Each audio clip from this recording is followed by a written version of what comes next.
Right breaking news చూస్తున్నారు. నిన్న పాకిస్తాన్ ఏదో ప్లాన్ చేద్దాము భారత్ మీద దెబ్బతిద్దాము అని చెప్పి డ్రోన్స్తో మిసైల్స్తో భారత్ మీద దాడి చేసింది. కానీ పాకిస్తాన్కి తెలియని విషయం ఏమిటంటే భారత్ దగ్గర S-400 అనే బాహుబలి ఉందని చెప్పి పాకిస్తాన్ బహుశా మర్చిపోయిందేమో. భారత్ దగ్గర S-400 అనే ఒక ఫుల్లీ ఎక్విప్డ్ స్కాన్ చేసే ఒక మెషిన్ ఉంది.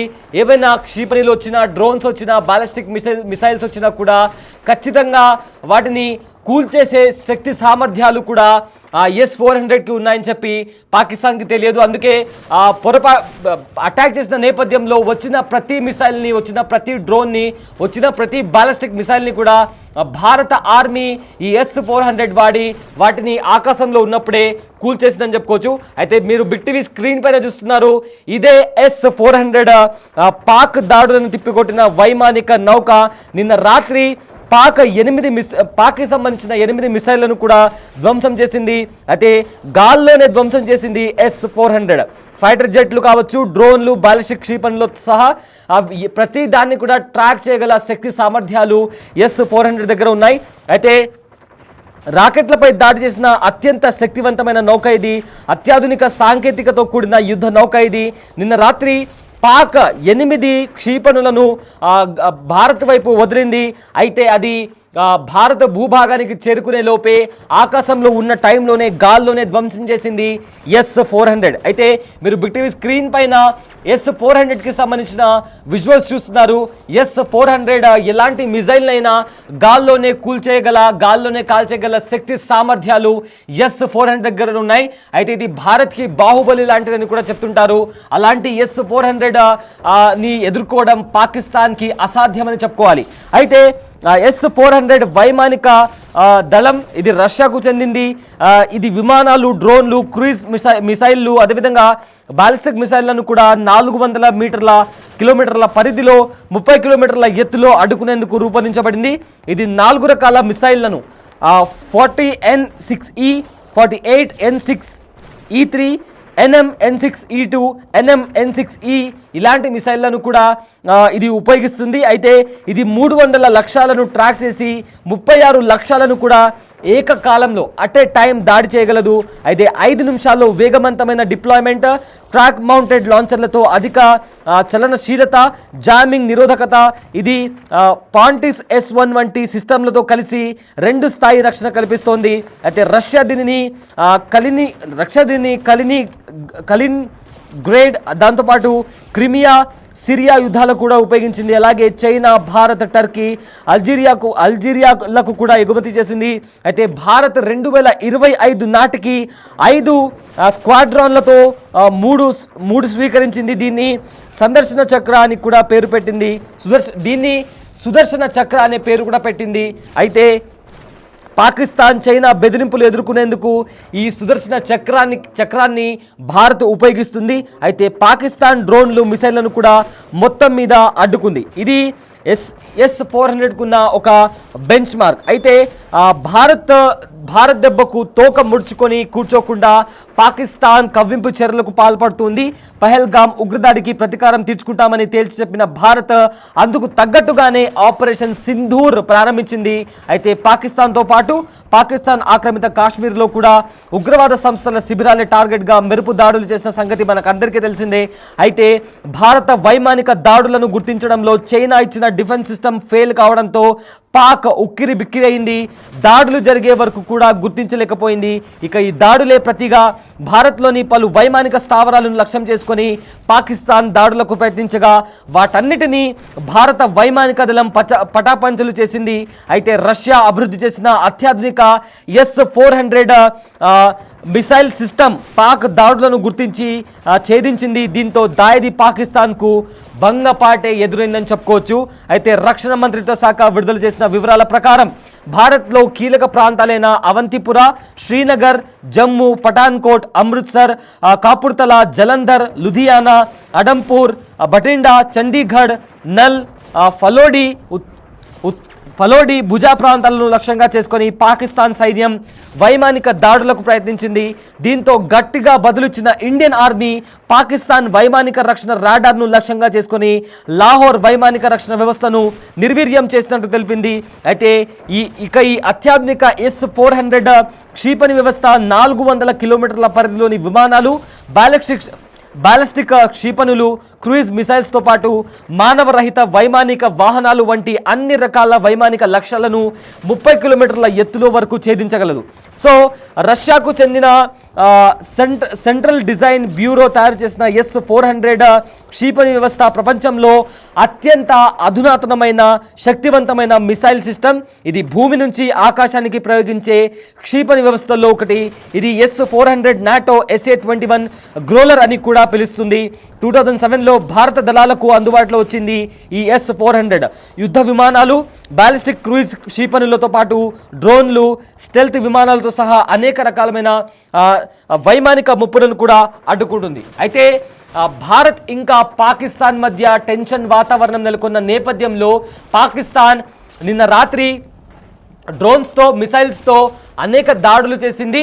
జమ్మూ కాశ్మీర్ కావచ్చు, జైసల్మేర్, రాజస్థాన్, పంజాబ్ ఇలాంటి ప్రాంతాల్లో కూడా పాకిస్తాన్ డ్రోన్స్తో, మిసైల్స్తో దాడి చేసింది. కానీ భారత బలగాలు మాత్రం వాటన్నిటినీ కూడా తిప్పికొట్టాయి. వచ్చిన ప్రతి డ్రోన్ని, వచ్చిన ప్రతి మిసైల్ని కూడా తిప్పికొట్టింది.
రైట్, ఇదే అంశానికి సంబంధించి మరింత సమాచారం, మరింత డీటెయిల్స్ S-400 గురించి మనతో షేర్ చేసుకోవడానికి మనతో ఉన్నారు జీకే రావు. ఈయన రిటైర్డ్ ఆర్మీ హవల్దార్.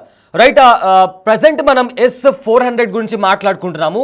సో దీనికి ఉన్న స్పెసిఫికేషన్స్ ఏంటి, అండ్ ఆల్సో ఏవైనా మిసైల్ కానీ డ్రోన్స్ కానీ వచ్చినప్పుడు ఇవి ఎలా అటాక్ చేస్తా అంటారు?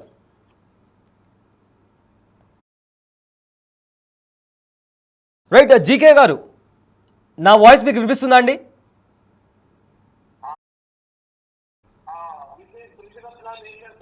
కృషిరత్న నేషనల్ సేవారత్న జీకే రావు, ఎక్స్ ఆర్మీ. సమాజ సేవలో 25 సంవత్సరాలు నేను సోషల్ సర్వీసెస్ చేసి నా దేశ అభివృద్ధి కోసం పాటుపడ్డటువంటి సైనికుల్లో నేను ఒకడిని. భారతీయ సైనికులు ఎంతో సంసిద్ధతతో సరిహద్దుల్లో వారి ప్రాణాలను లెక్క చేయకుండా వారి తల్లిదండ్రులను తాళిబొట్టు కట్టిన తన యొక్క జీవిత భాగస్వామిని, తన బిడ్డలను విడిచిపెట్టి మాతృభూమి కోసం వారు పోరాడుతున్నారు. వారిని ఏ విధంగా మనం చూడాలి? ఇక్కడ ఉండి being a senior citizen we have to look after all the families first. Secondly, మనం మానవత్వాన్ని విడిచిపెట్టకూడదు. మనం క్షిపణులు, యుద్ధ విమానాలు, ఎన్నో షిప్లు తయారు చేసుకుంటాం. అవన్నీ మనుషులను ఆటంకపరిచేందుకు, అదేవిధంగా మన భారత భూమిని, భారతదేశ జలాలను, ఆకాశాన్ని అన్నిటినీ కూడా పొల్యూట్ చేయడానికి ఉంటాయి. ఈ విధమైనటువంటి పొల్యూషన్ని తగ్గించడం మన లక్ష్యంగా ఉండాలి. సెకండ్లీ, మీరు చెప్పిన విధంగా క్షిపణుల గురించి లేక యుద్ధ విమానాల గురించి, ఈ పొల్యూషన్ గురించి నేను మాట్లాడదలుచుకోలేదు. కారణం ఏంటంటే మనలో ముందుగా మానవత్వం ఉండాలి. మనం మనుషులుగా పుట్టినందుకు, దేవుడు మనల్ని మనుష్య రూపంలో పంపించినందుకు దానికి తగినటువంటి సేవ చేయటం మన లక్ష్యంగా ఉండాలి. భారతీయులైనటువంటి జమ్మూ కాశ్మీర్లోని ఉన్నటువంటి అమాయకపు కుర్రవాళ్ళని తీసుకువెళ్ళి పాకిస్తాన్లో వాళ్ళు ట్రైనింగ్ ఇచ్చి వాళ్ళ శిక్షితులను చేశామని అనుకుంటున్నారు. కానీ వాళ్ళ ప్రాణాలు తీయడానికి మన దేశం మీదకి తిరిగి మన బిడ్డల్ని మనకు పంపిస్తున్నారు. ఇది కరెక్ట్ కాదు. మీ ఆర్థిక వ్యవస్థ పడిపోతుంది. రేపటి రోజున Pakistan will go to the countries with a bowl. ఇది ఫౌల్ గేమ్స్ మీరు ఆడుతున్నారు. ఇది కరెక్ట్ కాదు. దయచేసి మీరందరూ కూడా గమనించండి ఒక విషయాన్ని.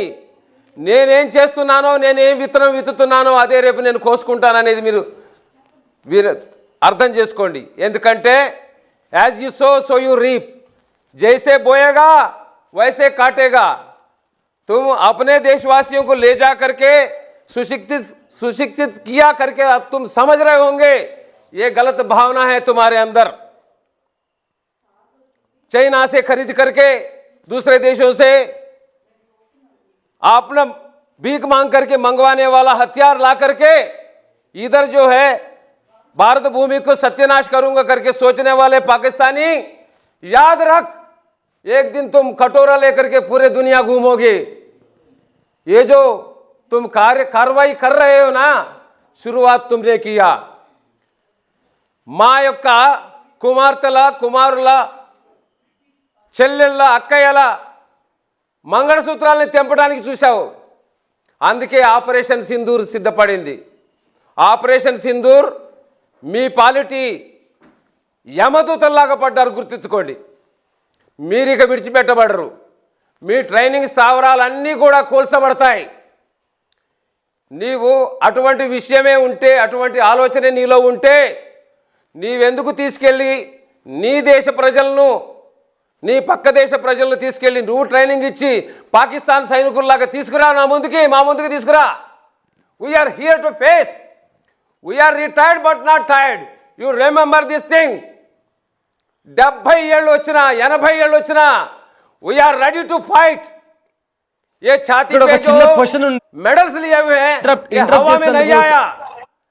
एक एक दिन का मेहनत, ఒక్కొక్క రోజు మా కష్టార్జితమే, మా రక్తాన్ని చెమటగా మార్చి మేము మా మాతృభూమి కోసము మేము మా జీవితాన్ని సమర్పించుకుంటామని చెప్పినప్పుడు మీరు మాకు ప్రమాణ స్వీకారం చేయించి తీసుకెళ్లారు. గాలిలో, మట్టిలో, నీటిలో, ఆకాశంలో కూడా మేము వెళ్తామని చెప్పేసి ప్రమాణం చేశాం. ఒక క్వశ్చన్ అయితే ఇక్కడ ప్రధానంగా ఏదైతే S-400 మన దగ్గర ఉందో, పాకిస్తాన్ నుంచి వచ్చిన డ్రోన్స్ కావచ్చు, మిసైల్స్ని, అదేవిధంగా బాలిస్టిక్ మిసైల్స్ని కూడా ఈ S-400 అడ్డుకుంటుంది. గాల్లో ఉన్నప్పుడే వాటిని పేల్చడం జరుగుతుంది. సో ప్రధానంగా ఈ S-400 గురించి, దాని స్పెసిఫికేషన్స్ గురించి ముఖ్యంగా మీరేం చెప్తారు? దానికి ఉన్న S-400 సబ్జెక్ట్ కాదండి. ఇక్కడ S-400 సబ్జెక్ట్ నేను చెప్పను. దానికి టెక్నీషియన్స్ ఉన్నారు, వాళ్ళు మాట్లాడతారు. S-400 అనేది నాకు ఇక్కడ సబ్జెక్ట్ కాదు.